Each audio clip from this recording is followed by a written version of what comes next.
지난주에는 미국의 채권 시장에 발작이 일어나 채권 금리가 극심하게 요동쳤습니다. 무디스의 미국에 대한 신용 등급 강등 조치의 후폭풍이 지속되고 있는 가운데 감세 법안의 하원 통과로 재정 확대에 대한 우려감으로 장기 금리가 가파르게 상승했습니다. 이에 따른 여파로 달러 인덱스 즉 DXY가 100 이하로 떨어지고 뉴욕 증시 3대 지수도 일제히 하락하여 채권, 주식, 달러가 모두 하락하는 트리플 약세를 면치 못했습니다. 따라서 오늘 포커스 눈의 주제는 미국 장기금리 폭등, 진짜 이것이 위험하다입니다. 오늘의 이슈 포인트는 채권 시장 발작의 주 요인, 인플레이션과 달러 약세, 리스크, 그리고 채권 작용단과 저점 매수 등의 순서로 살펴보도록 하겠습니다. 자, 이제 영상을 시작하기 전에 구독과 좋아요 부탁드리고요. 오늘의 상세한 이야기 속으로 들어가 보겠습니다. 안녕하세요. 포커스 톡의 우보 박사입니다. 지난주에는 미국의 채권 시장이 붕괴되고 있을 정도로 장기채 수익률이 급등하는 발작 현상을 보였습니다. 20년물 국채 경매가 있었던 수요일은 장기채 금리의 저주의 날이었습니다. 10년물 금리가 4.6%를 돌파했고 30년물은 5%를 돌파하는 급등세를 보였습니다. 트럼프의 감세 법안이 하원에서 전격적으로 통과되던 목요일에는 상승세가 더 가팔라져 30년물은 20년 만에 최고치인 5.15%까지 폭등했습니다. 30년물 5%는 미국 국채 시장에서 역사적으로 30년 동안 상한선으로 간주되었는데 이 마지노선마저 무너지게 된 것입니다. 먼저 수요일에 있었던 20년물 국채 입찰 결과를 보면 발행 규모가 160억 달러로 적었고 무디스의 신용 등급 강등의 여파로 발행 당시 시장 수익률 즉 WI가 5.035%로 상당히 높았는데도 수요가 저조하여 발행 금리는 WI보다 1.2bp 높은 5.047% 테일로 결정되었습니다.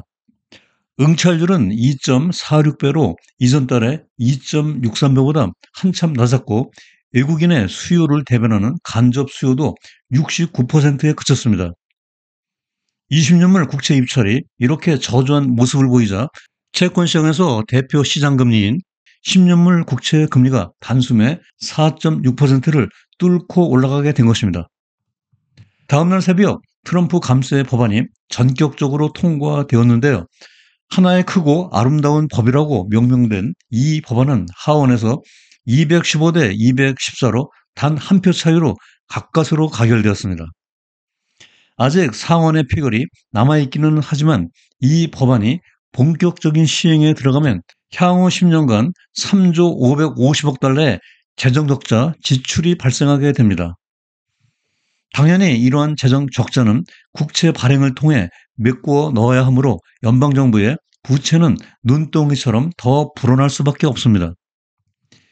이에 따라 2026년에 정부 부채에 대한 지급 이자만 1조 달러가 넘을 것으로 추정되고 있고요. 오른쪽 차트에서 빨간색 선의 국채 지급 이자가 이미 주황색 선의 국방비를 초과하고 있습니다. 여기 이 차트는 메릴 린치 옵션 변동성 지수 즉 무브 인덱스의 등락을 나타내고 있습니다. 무브는 국채 수익률의 변동성 즉 국채 시장의 공포 지수를 나타내고 있습니다. 주식시장의 빅스가 S&P 500의 변동성을 나타내듯이 무브는 국채 시장에서 가중 평균된 국채 수익률의 변동성을 측정해주고 있습니다. 여기 이 차트에서 보듯이 무브가 2021년 이후 역사적 평균치보다 2배 이상 상승하여 변동성이 크게 증가했습니다. 그 이유는 연준이 제로 금리 정책을 포기한 이후 인플레이션의 급등, 통화 정책의 불확실성, 그리고 국채 발행 증가 등에 기인하고 있는 것으로 풀이되고 있습니다. 최근 들어 국채 수익률이 급등하는 발작 증세를 보이고 있는 이유로는 우선 무엇보다도 트럼프노믹스의 경제 정책이 물가 상승 압력을 유발하여 인플레이션 위험이 증대되고 있다는 것을 들 수 있습니다.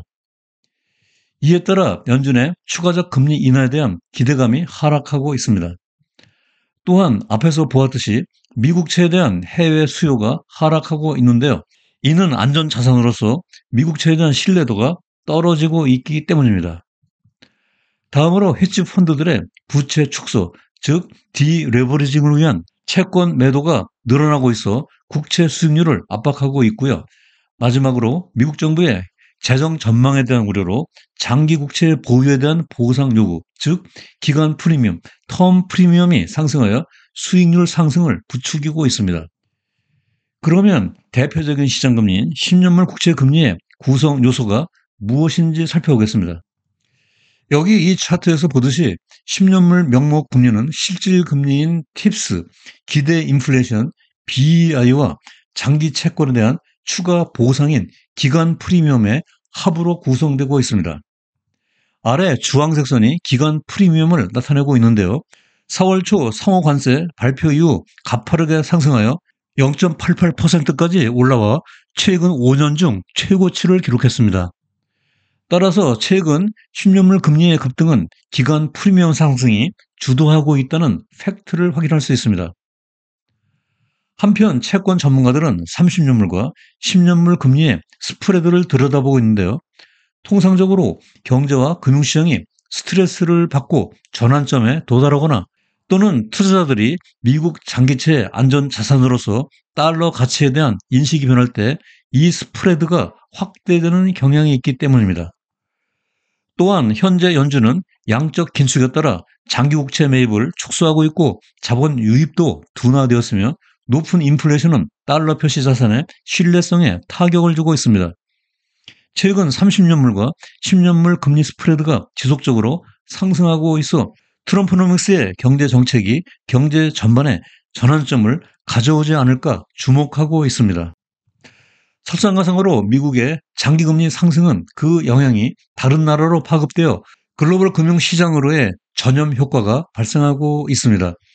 이 차트에서 보듯이 분홍색 선에 미국 30년물 금리가 2022년 이후 상승하면서 독일, 영국, 일본 등 주요국의 30년물 금리가 동반 상승하고 있습니다.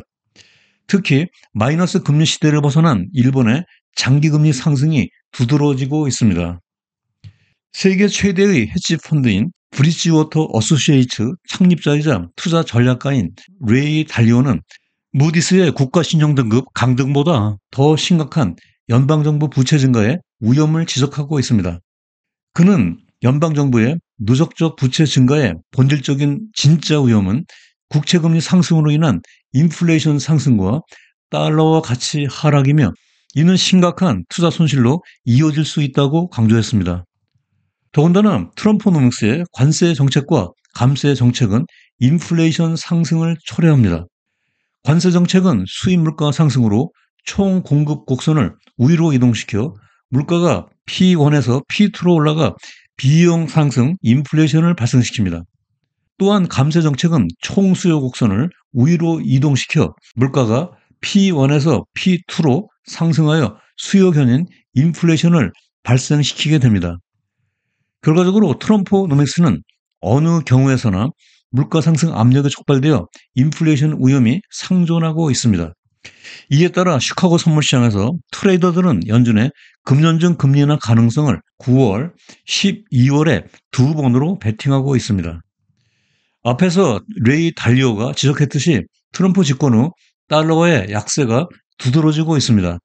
금년 들어 달러 인덱스 DXY는 YTD로 8.9% 하락했습니다.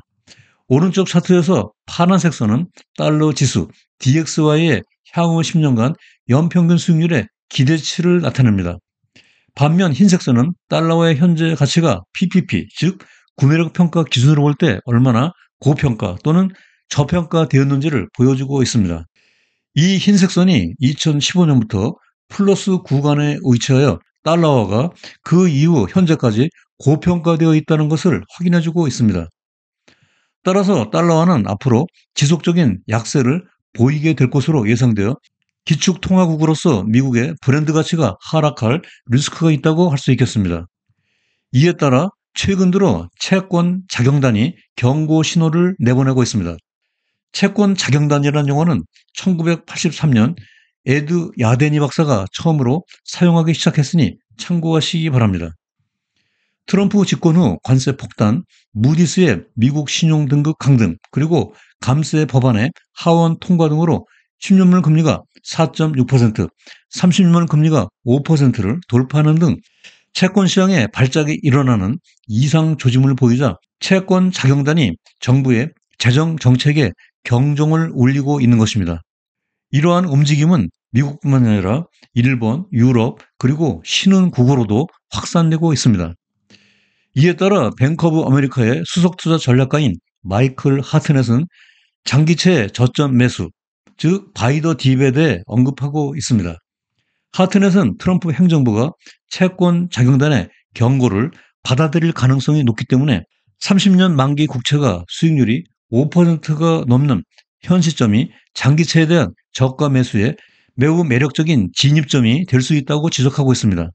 즉, 하트넷은 채권 투자자들이 듀레이션이 긴 미국 장기채 수익률에 하락에 베팅할 수 있는 구간이라고 평가하고 있으니 각자의 투자 전략에 참고하시기 바랍니다. 자, 이제 오늘 영상의 끝순서로 주요 내용과 시사점, 그리고 투자 관점에서 유의사항을 포커스 포인트로 정리해 보도록 하겠습니다.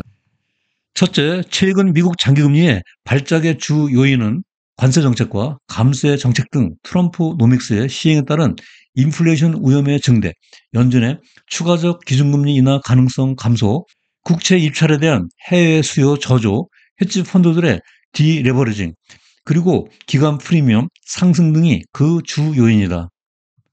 둘째, 본질적인 위험은 트럼프의 경제정책이 물가 압력을 가중시켜 인플레이션을 상승시키고 달러와의 안전자산으로서 신뢰도 하락으로 달러 약세가 지속되어 투자 손실이 발생할 수 있다는 것이다. 셋째로 30년 만기 국채 금리가 지난 30년 동안의 상한선인 5%를 돌파하자 채권 자경단의 경고가 이어지고 있고 장기금리 하락이 트럼프 행정부의 정책 기조이므로 현 시점이 장기채에 대한 매력적인 저점 매수 구간이 될 수 있다. 따라서 30년물 5% 이상, 10년물 4.5% 이상의 구간에서 장기채를 분할 매수하는 듀레이션 전략이 바람직할 수 있다고 정리할 수 있겠습니다. 본 영상 시청 후 블로그 우보의 경제나무에 들어가면 전체 방송대본 스크립트를 읽어볼 수 있습니다. 영상을 보면서 구체적인 데이터 확인과 복습용으로 많이 활용해 주시기 바라고요. 영상 업로드 몇 시간 후 댓글에 바로가기 링크를 걸어놓겠습니다. 이제 5월도 마지막 한 주만 남겨놓고 있는데요. 이번 주도 힘차게 보내시기 바라고요.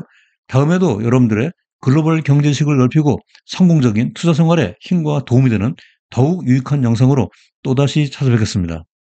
오늘도 끝까지 시청해 주셔서 대단히 감사합니다.